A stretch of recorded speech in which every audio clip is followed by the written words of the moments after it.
Hello everybody. In this video, we're going to continue working on our application. What we are going to be doing is three different things. We're going to add the database connection. Right now we're just mocking up the to-do in an array. So we actually want to create a database and connect it to that. The second thing that we're going to do is we're going to add some kind of security, and we're going to use the the most basic security that we can add. That's actually called basic authorization. So at least we have some kind of protection. That is not the best way to do it in a production environment, in a real world scenario, but at least it's something that we can start and do in the app. And at the end, we're going to be deploying the application. So I don't know if we're going to be doing all together in this video, or probably we'll separate it into different videos in order to do everything. But at least I want to do the database area and the authorization part, right? So we can actually protect our application. So let's get started. So what we have here right now is our to-do application itself. And actually I actually just get it from a new um, source. So actually I need to do my env. This file you should be already had it. Where we actually have the development environment port 3000 and the region is going to be the localhost 8080 for now, right? So we can actually try it just to run it. Let's do npm. Let me copy this over here so you can see it. So npm run that. And our application is running. Now that our application is running, with the Thunder client, we should be able to do get the whole to-do. We should get only one, right, with that specific ID that we had over there. And we should be able to do a post request, and we should send the body. Let's change this to new to do completed false. Well, let's actually keep it true. And we should be able to send it. Oh, text length is too short. We need to make this bigger. Need to do from a post request. There you go. So whenever we do the get, remember when we do the get, the JSON content doesn't matter. We can get both of those. So very cool, right?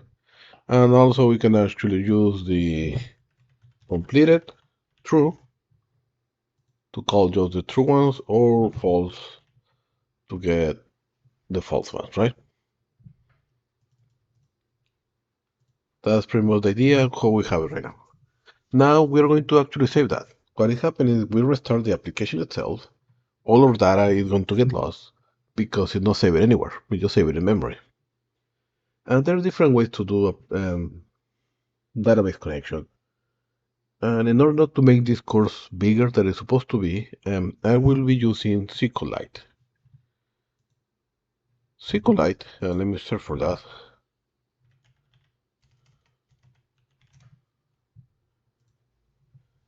It's a small, fast, self-contained database. At the end, it's just a binary file that is going to be saved inside the project folder. And because it's going to be saved in the project folder, we should be able just um, to query through that, and it will resemble what any Microsoft SQL Server or MySQL or Postgres or whatever. So this is the fastest one to use, and because it's embedded in a self file, we don't need to have an actual server, right? In a real world scenario, of course, you need to have a real connection to probably a server, and that server should be located somewhere else. So it's a rack environment, something like that, right? But for now, I believe this should be more than enough. And in order to make it work and making the connection, we're going to use Prisma.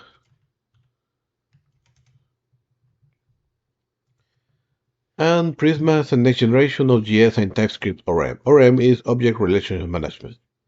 That means that we can actually map our database somehow through files, and we can actually wait, or how can I say, we can query or create elements. And we have the example right here. Like we have like a table in the background, and with a simple Prisma, users is like a model, and we just call the create method, and then the create will send the information like in JSON, and that information just gets saved to the database the way that it's supposed to. So because we actually already have Joy to do some validation, this actually will help us to continue to just to save the information the way that it's supposed to be.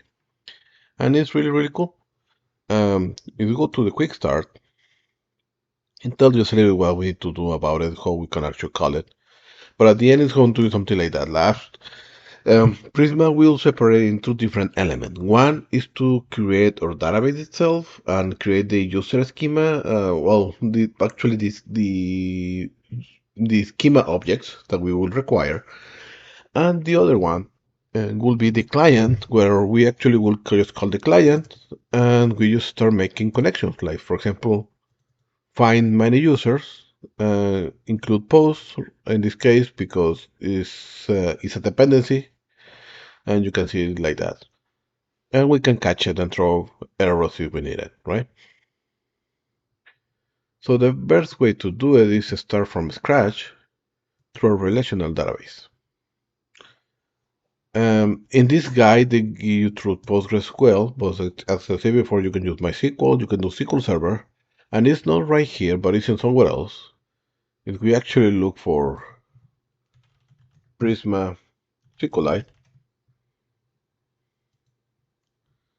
they have a connection to SQLite, even to MongoDB, and we just need to specify the data source to be SQLite, the provider, and a file where the database file will be located itself. That's it. So let's continue working with this. And let me just get back in order to, to tell you what we need to be doing. In this case, we need to install Prisma. That's going to be the important piece. Forget about this, we don't need to use anything, and that will allow us to use the npx command in order to create different elements from Prisma, and within it, we will create a file, a folder in our project that we will require to use later. So let's actually do it. So let me get back to here. Right, let me close this. Let's open a new terminal. Make this a little bit bigger, probably. And do npm install. And the way that it told us to do it is just install Prisma as it is. So npm install Prisma. Enter. That will allow us to use npx Prisma command. Actually, Prisma is not, it's Prisma. If we see all this information, that means that we should be able to run it. And the first thing that we need to do is npm Prisma init. So that will, it's no npm, npx. Sorry. npx Prisma init. And I will tell us a bunch of stuff. One of the things is created a Prisma file, a folder. This Prisma folder have a schema. The schema have a generator with a client and a data source database with the provider by default in the Postgres. And the URL is an environment variable, and this is just the way that Prisma called that. And we need to have a database URL. That database URL is saved in an env file that we already have. Right? If we already have the database created, we just need to do Prisma database pool or Prisma generate in order to generate the clients that we will require to use in our application itself.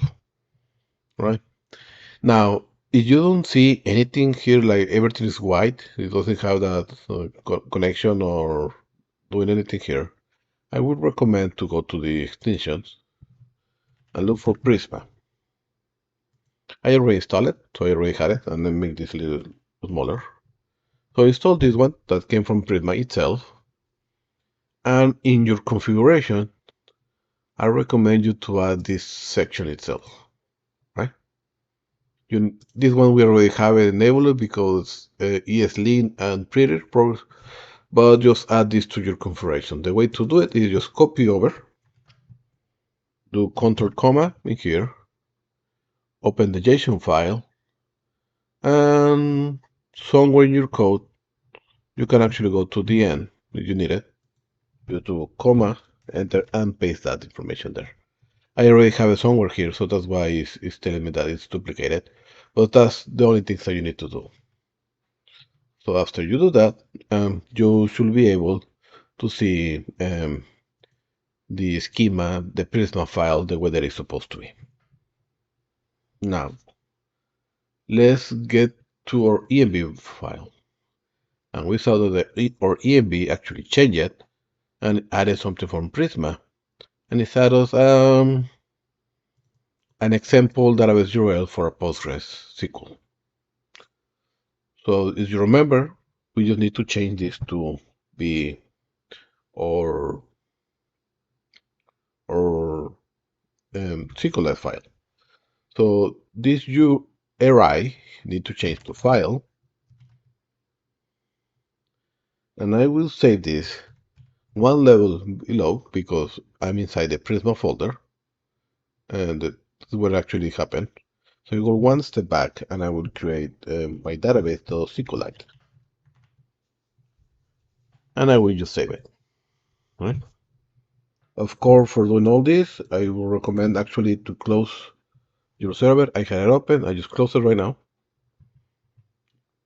and have the server closed. And after we have this, we need to go back to the schema. I'm going to change the provider to SQLite. And that will give us the beginning. After we have that, we should be able, I'm sorry for this, let me minimize.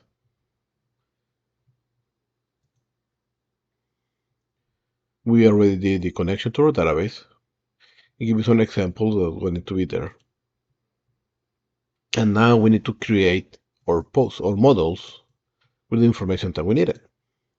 In this particular example that we can see here in the web page, of course, Prisma.io, we have a post model.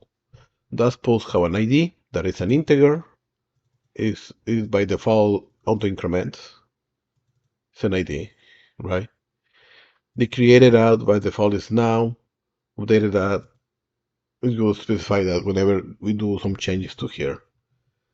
We have the title that is a string, varchar by default, content that is optional, published that is boolean, and a default value, and a user that is a relationship. And this is how we do relationship in Prisma. I will not go that deep yet, but just to let you know that how we need to do a relationship itself. In this case, we are relationship through the author ID. We created the author ID, and we do it through the author that is type user. This user is another model. So we specify the ID, email name, post. It's going to be a post model, that is this one, in array.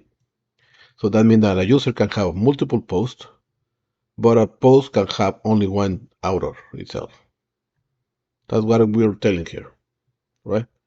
And that user have a profile, and that profile will add just it's another relationship, right? To have the bio information for that particular user. So it's just an example how you can have three different tables relationship in there and how it's going to be described.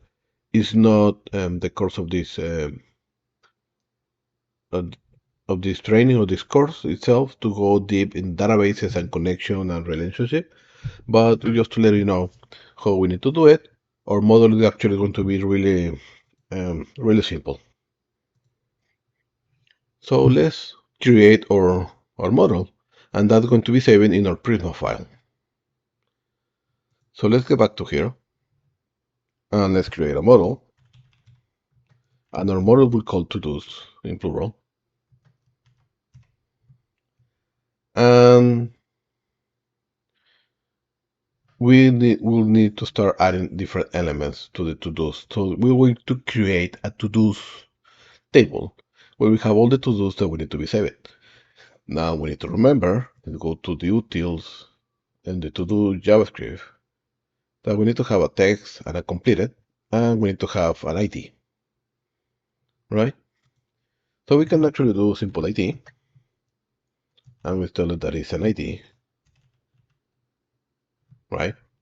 And let's actually take it from here. Actually, sorry, it's an integer ID. We can copy all this over. Then we have an ID that is an integer. We send it the ID, and by default, it's not to increment. We have a text that is a string, and we have a completed that is a boolean, and we save that. And that should be everything that we need. It's a really simple table, the one that we actually saved here. And the more complex one will be only the one that is right here. So after we have that, we can actually continue through the documentation. To map your data model to the database schema, we need to migrate our information in order to create. And we can actually use this command right away.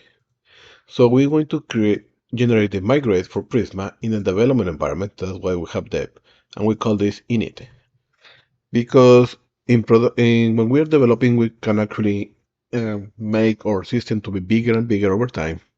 So we track all the changes that we have been doing through that process. But the beginning one, we can just call it init. So we actually can do this. And this what we're going to be doing for us in a project. It's going to create that SQLite file. So if I paste it, whoop, let me clear that.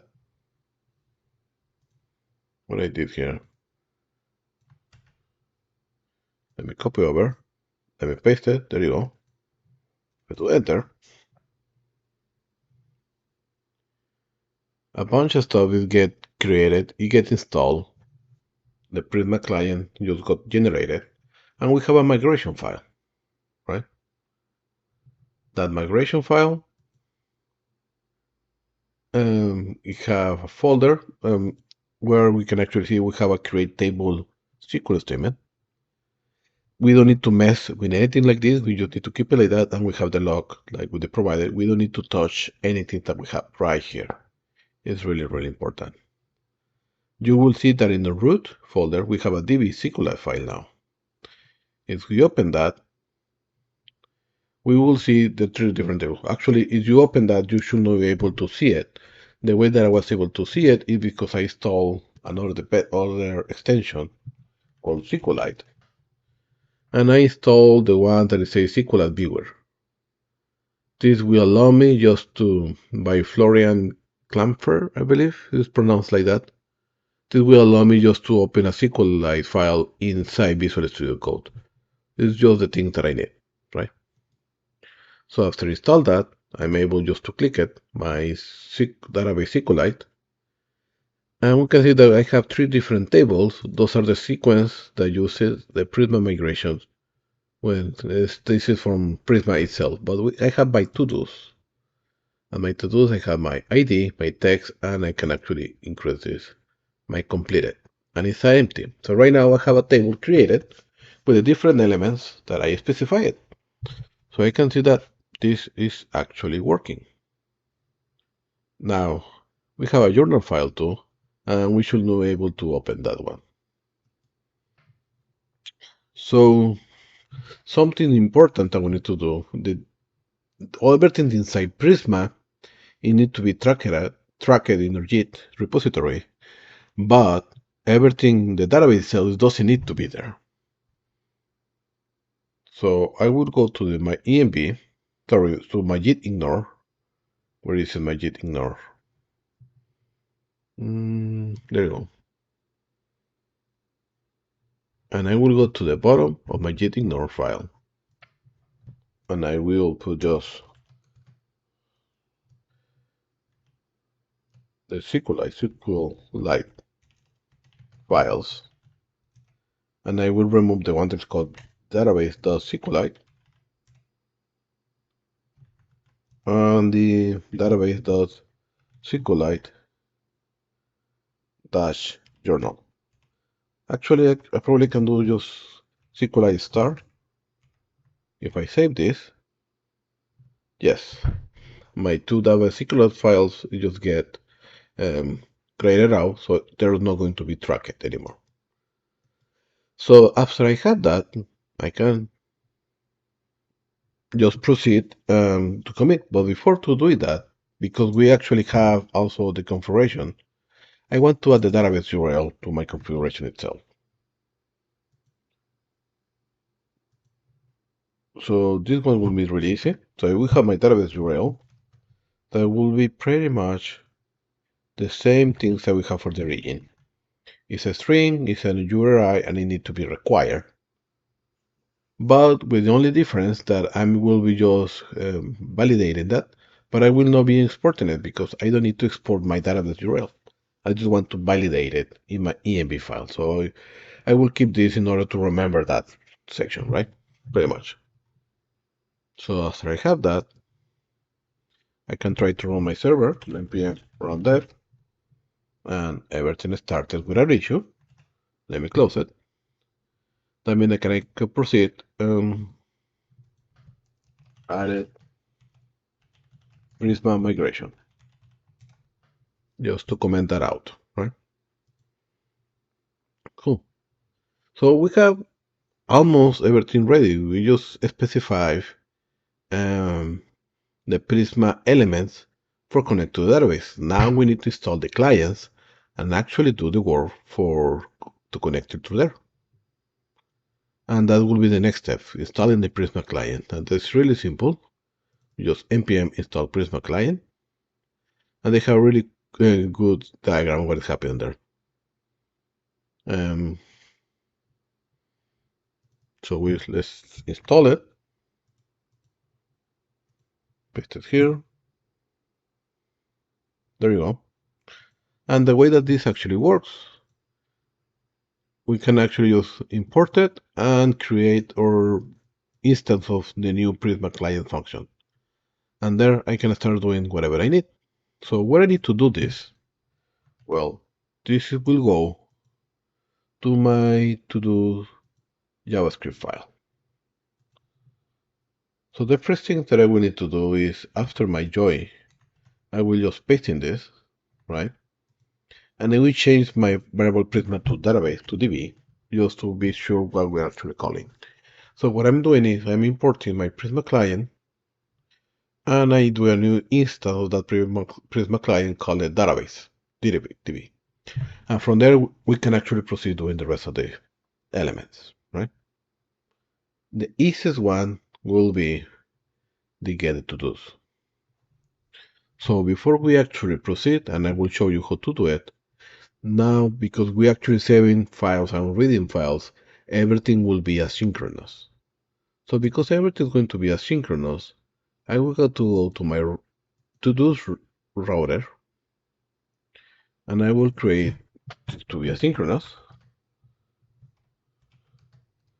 and the function itself need to await for that. So we just add asynchronous before the request and the response, and whenever I call the function, I just need to await for that. The same here, async, and the add to do will be await, and for the update, pretty much the same, asynchronous, and await. And that should be it in the router. And that's pretty much the only change that we're going to do to the router itself. The rest of the changes will happen here in my to-dos. So the first element that I need to do is I will not return in my to-dos itself. So my get to-dos is going to be a synchronous function. So when I don't specify my completed, instead of returning my to-dos, and actually let me get rid of this. The base to-do, I don't need it. I don't need to push the base to-do anymore. And let's remove this array. We don't need it anymore, probably. So instead of returning the to-dos that doesn't exist here, now I will return my database. Actually, await. I already did asynchronous. I will return my database dot to-dos dot, and I have a function that's called find many that is pretty much look for all the to-dos. And if I need to do a where statement, I do it internally. But if I don't need to do it, I just put it like that. And that's it.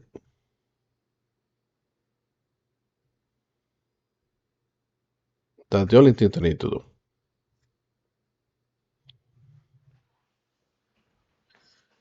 Now,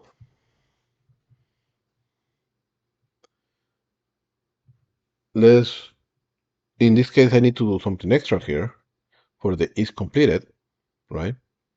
So I don't need to, if this is when the completed is not shown as a parameter, right? When the completed shows as a parameter, we verify if we make it true or false, right? But instead of doing the to-do filter, we're going to do the await database to-dos find many, and we're going to set an object, right? This object will have a where element, and that where we're going to define that the completed element should be my is completed. So here we're just telling it that find where completed is completed true or false, pretty much. And we're doing like this because we need to send the actual true or false, and no, we don't need to send the text itself. That's why. And that will make or get all the to-dos the way they're supposed to. Really, really simple. And I'll show you how it works later. Now, let's go to the get to do itself. And for that, we need to query the database through that particular ID. Now, before I proceed, let me actually show you something. Let me just get down to the element. We click on next steps.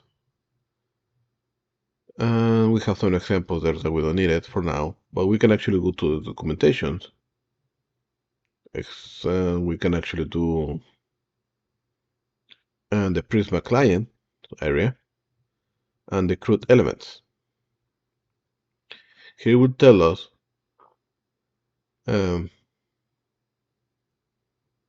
what to do, how to create a user, for example, how to create. We have here the different create elements whenever they need to be nested or is relationship in there. How to create multiple elements. You can do that too with the create many. We have the read, the find unique. There are different find elements. We have the get filtered with the where statement, the way that I showed you, right? And go on, there's different way to do it. So we have all those bunch of way to get the information itself. We have find many with the update. It's a simple update. If we need to delete, there should be a simple delete. Delete many or delete. So everything is here in the documentation, right? I already read it, so I know what we need to do in this particular case. So what I want to be doing here is I want to actually get back a little bit because I want to now validate my ID to be a correct ID. So I will create, after my to-do schema, I do const ID schema, let's call it like that. It's going to be a joy number,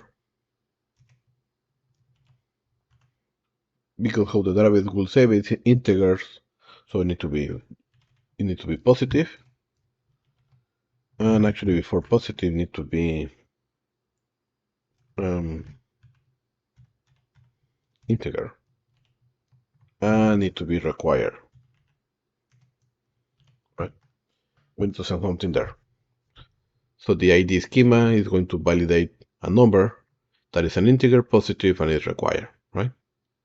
So with that, we should be able to do something similar at what we did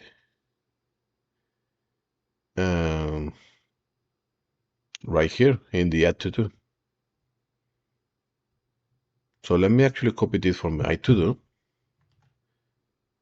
and I will paste it right here. So validating ID, and it's called the validated ID with that particular ID that I'm saving, and I will get not only my error, I will get the value or my ID schema to validate that particular ID that I'm setting. Why I send the value? Because the values are already parsed the way that it's supposed to be. That's why I get it that. So if I get an error, validation error, and I send the message itself, I return the error. But if it's successfully getting to do with that particular ID, I'm logging that, perfect. And now I just need to call my database. So I still call my array, I just call my database itself. So my database to-dos, I need to find many, actually find unique, because it's only one. And from here, I will send a where statement, and I will tell what I need to do. So I have whether my ID is going to be equal at the value that just gets parsed in my validation itself. So this will allow me just to have, of course, I forget to make asynchronous, and this should be a wait, right? To find that unique element. For the add to do, we have pretty much almost everything here. We're validating. The only thing is I will get the value because the values are already parsed the way that I need it. So I will get the value too from that validation. When there's no error, I don't need to have the nano ID anymore. So I actually get rid of this. I don't need to push anything. So I get rid of this. And I could, and I actually, I will talk about this in a minute. So that means if I getting rid of that, we don't need to have nano ID. We can get rid of that nano ID and we can do npm remove nano ID. Cool. So the add to do, we just need to make or tell to our database, this is asynchronous, of course, and we need to do a wait database dot to-dos dot create, and we need to send my elements that are actually from my value, the value that I just got from here, right? So we'll create that element through there, and I can just return. And I think the create element, let me verify. Oops, it's actually need to be inside the data element. So sorry, it's not like that. So I actually need to get rid of this. Let me just put data, and inside the data, I send the value, right? And I'm spreading out the value in order to get the text and the boolean, right, for the completed. So this is the way that I need to do the created. But I want to check if this actually returns something.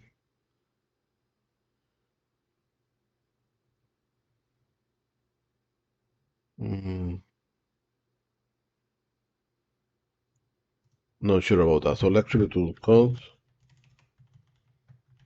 new to do equal that, and let's try just to return my new to do element itself. Not sure if it's actually the create element actually return something or not. Um, let's actually look for that. Look for create. We have the create here. Oops, no, let's go to the create.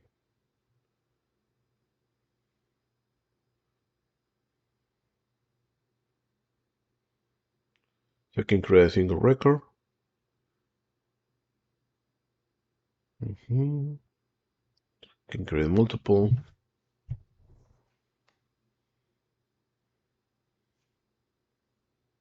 How can I? It doesn't say if return something or not. Let me look for my create API. Let's see what it sent me. Return type. Oh, yes, you return the object by itself.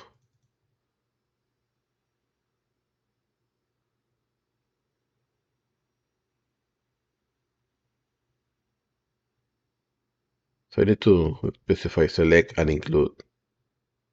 Okay. So let me look for select element. I didn't try it like that, sorry. So let me look for my select statement. Select.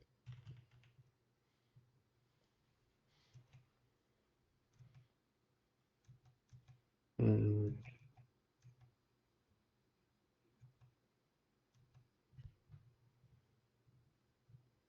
There's nothing here. Model query options.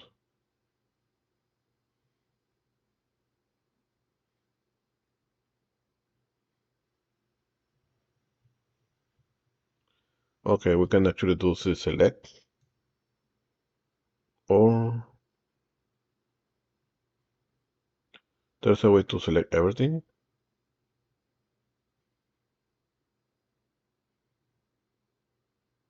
Mm,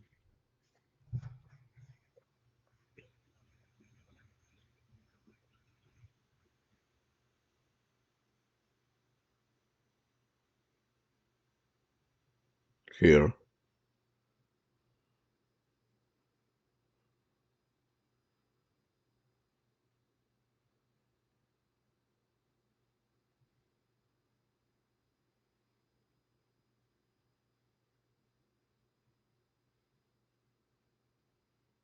Mm, Sorry, I'm just looking the information because I didn't found it.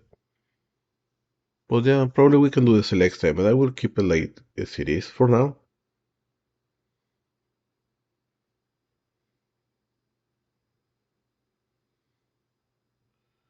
Yeah, let's keep it as it is for now.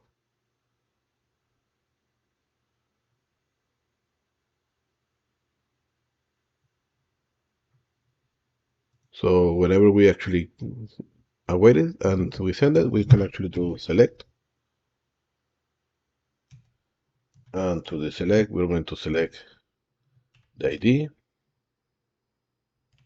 Third way to like select everything. So let's actually select the ID. True. The text. True. Actually, yeah, let's do it like this. Select true and the completed true. Right? We just deleted that. That's the information that need to be returned whenever I create something that is going to be awaited.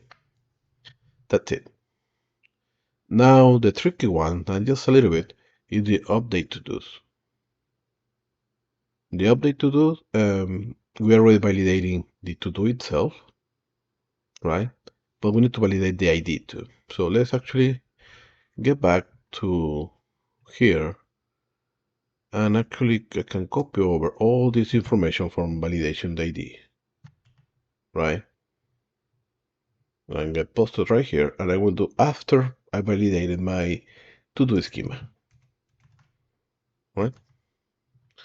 With the different, Yeah, I can do like that. So let's do asynchronous here.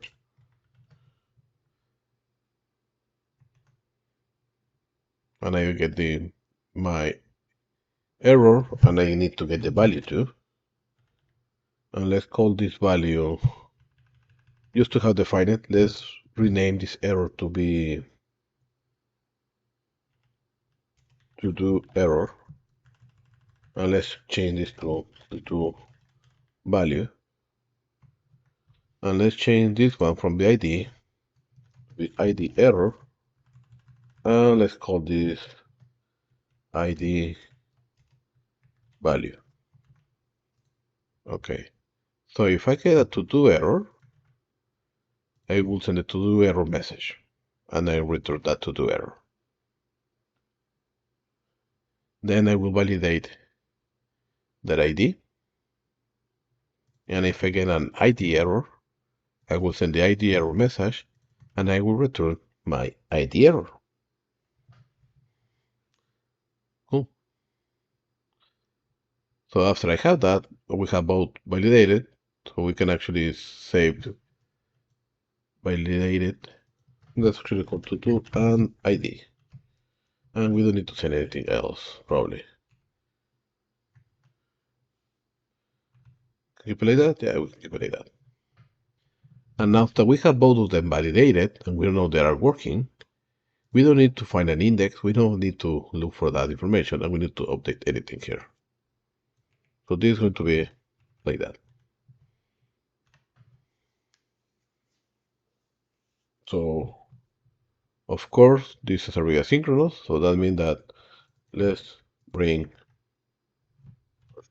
updated to do is going to be equal our database wait or database dot to do's dot update, and we're going to update a to do where our ID is going to be the ID value, right? The one that is already there. And we're going to send the data. It's going to be spread it out or to do value. And we're going to return to select very much the ID true, the text true, and the completed true. Right? And then we're going to just return the updated to do element itself. Right? So I believe the need to do, let me say that it's as an object. Okay. And that should be it, and that should be working. So with that, we should be able to start making calls the way that we did it before. So let me just run npm run that. And our application is running. No complaining about it. Very cool. Let's get my Thunder client, right? And let me get all the to-dos. And I'm getting an empty array because I don't have anything in the database, right? So let me post it. We need to do from the post request. And let's make this false, right? And let me send it. Perfect. It just get posted and I return it with ID number 1. Let's create another one. Another to-do element. Save it to database. And let's make this true just to have that differentiation. So let me post that now. And we have a new one with ID 2, right? So that means if I change this to a GET request, I get both. In my GET request, if I change my query for completed false, I just get the false one. If I change this to true, I just get in the true one. Right? If I get in, give me the first, I can get that one. If I do give me the second, I can get that one. And now if I change to put And let me check the body and call this changing the text of this to-do element. If I do send it, I say that element number 2 just get changed. That means if I do a get request of all the elements, I can see that my information is there. How can we validate that it's actually working? Let's go back to our DB SQLite file that we have. And if we go to the to-dos table, we will see that those two ones are actually there. If we click this little arrow, we can see that the completed false is 0 because of Boolean, and the completed one is the other one because it's a Boolean. So this make our to-do application up and running the way it's supposed to. And with this, we just finished. So I've been recording this for almost an hour, actually 46 minutes, not that bad. And we just finished all the database connection itself. So let's get everything added DB. There you go. So one last thing that I want to do is I want to protect the different endpoints for the database. Right now, everybody who have access to that are able to know the endpoints is able to just call them and without any issue. So what we need to do is we need to um, add the authorization elements that we need to create. And we're going to be using the basic authorization. So because we're going to use in the basic authorization, I will go back to my env file and I will create my API user, and let's call this hello. And let's create my API underscore password. Password is going to be equal there. Now, this is not secure at all, right? We just specify something like that. Those are going to be the credentials needed in order to pull up the information from the API.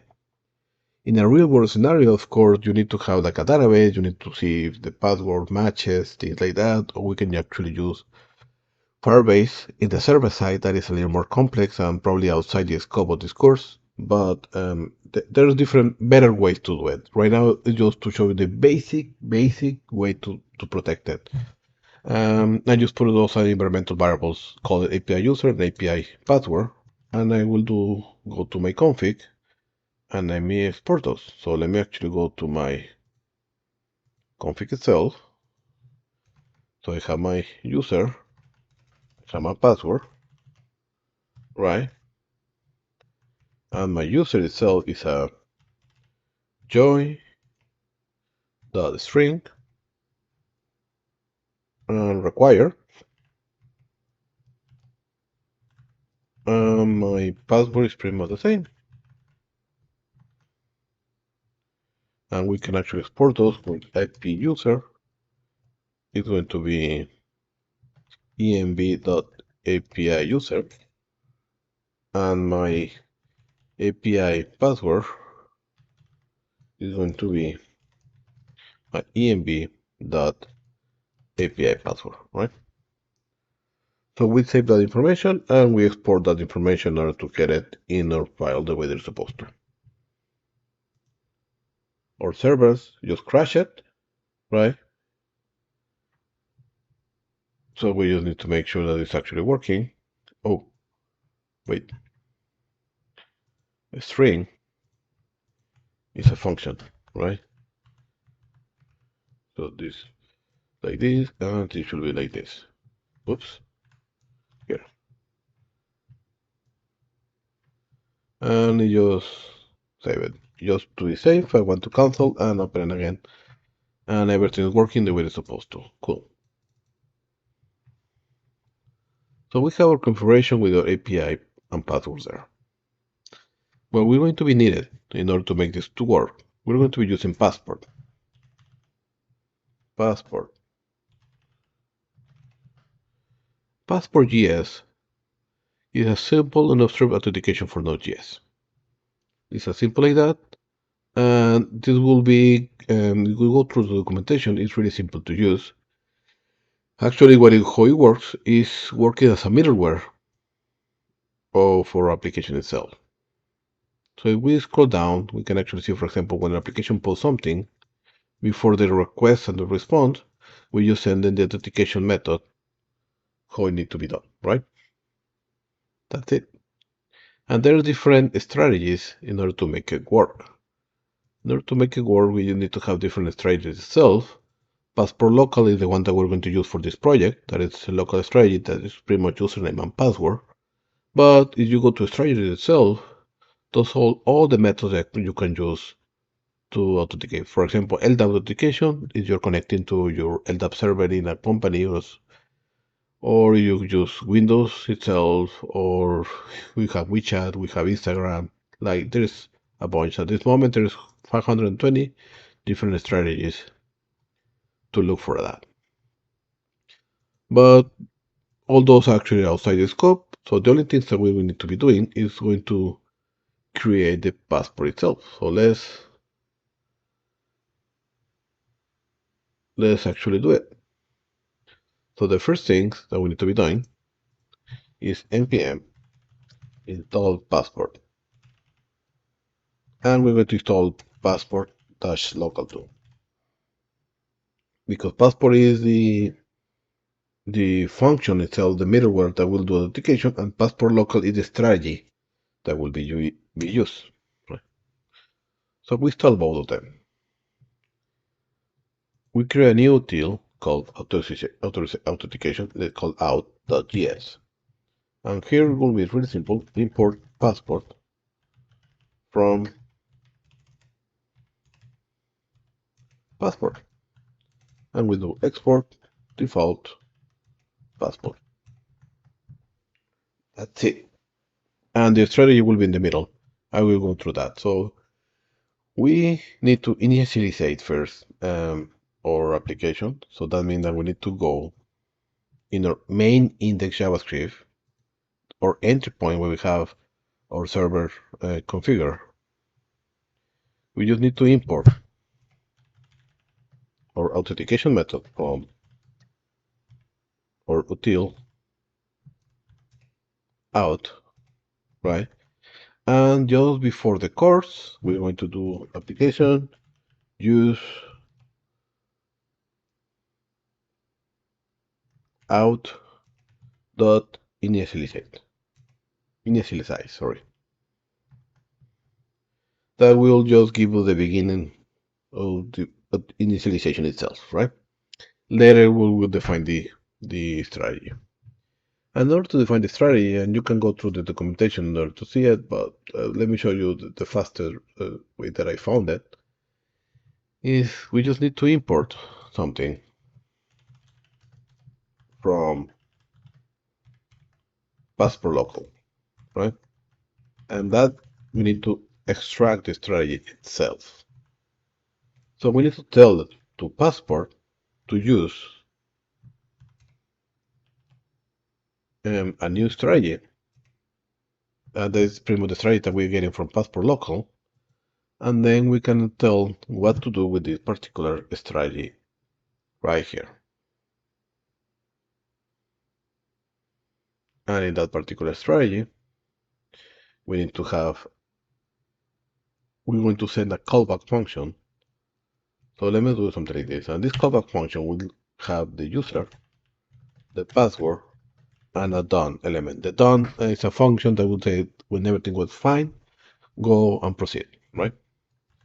So we're going to send that function that pretty much will be doing. We need to import our configuration now.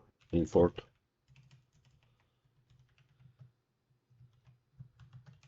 from, let's get it from utils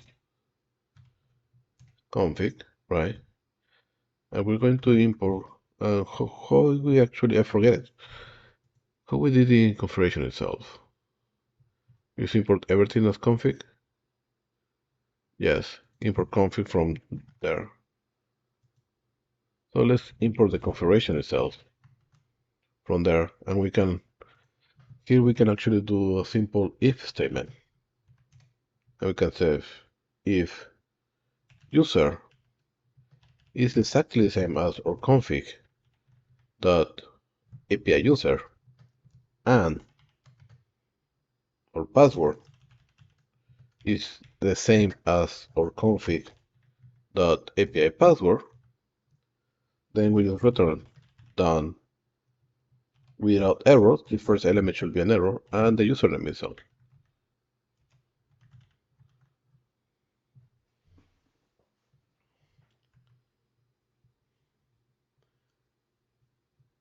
If not, we just need to return done null without a user. And that's it. Now, as I was saying before, this is a really basic way to check if username and password are valid, right? In reality, you need to have this, like do some kind of go to a server or verify with Firebase that those are correct credentials, or if it's a token, check if the token is valid, things like that, right? We are not going that deep. Right now, this is the only thing that we need to be putting here. So the last element that we need to do, we need to go to our API index, and I will do to my router, I need to import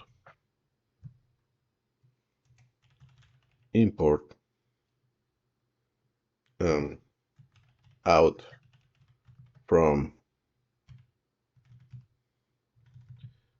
let me go 2 levels back to my utils, authorization itself, right? And my router dot use, what I will be saying that is to use that particular authorization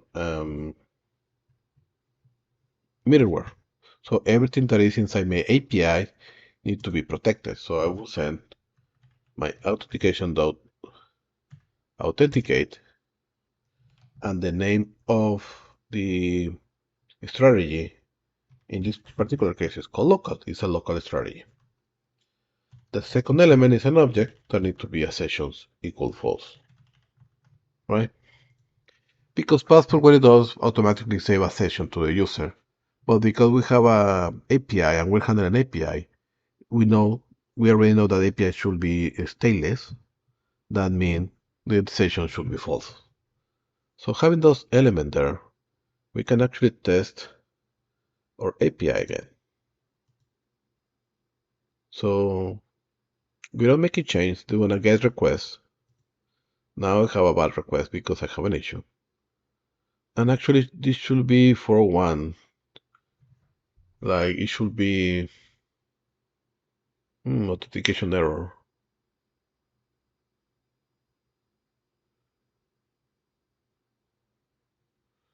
Let me check something really, really quick. Actually, let's keep it as it is. Let's keep it. So it's not working, right? We have a bad request. It's not doing what it's supposed to. So what I need to be doing is send as a query parameters. I need to send my username to be, in this case, hello is the one that I specified, and my password should be the one that I specified.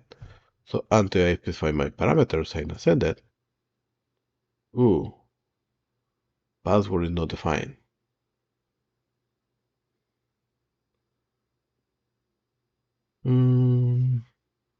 Probably have an issue, so let me see what happened here.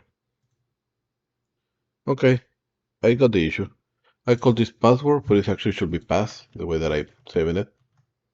So if I do that, and I try to make the call again, username is not defined. Oh, this actually needs to be user, because how I actually save it. Oops. Let me send this. There you go. You were able to see that now, after I put my username and password, I actually retrieve the information. If I don't send that, I cannot do anything. And that goes pretty much to everything. So let me go to the body, And let me do a post, so actually create a new one. Need to do authenticated. Let's call it like that. And completed, let's do true. So if I don't have this query, and I try to do the post request, I get an issue. But if I set my username and password, oops, my element will get created. So if I do a get request, now I have 3 different elements. So with this, we should be able to authenticate our endpoint and make it available in a secure manner somehow. So now I will stop the video. I have exactly 1 hour recording this. And in the next one, we're going to deploy the application in a new server. So any question, any doubt, don't hesitate to reach me. Happy coding, everybody.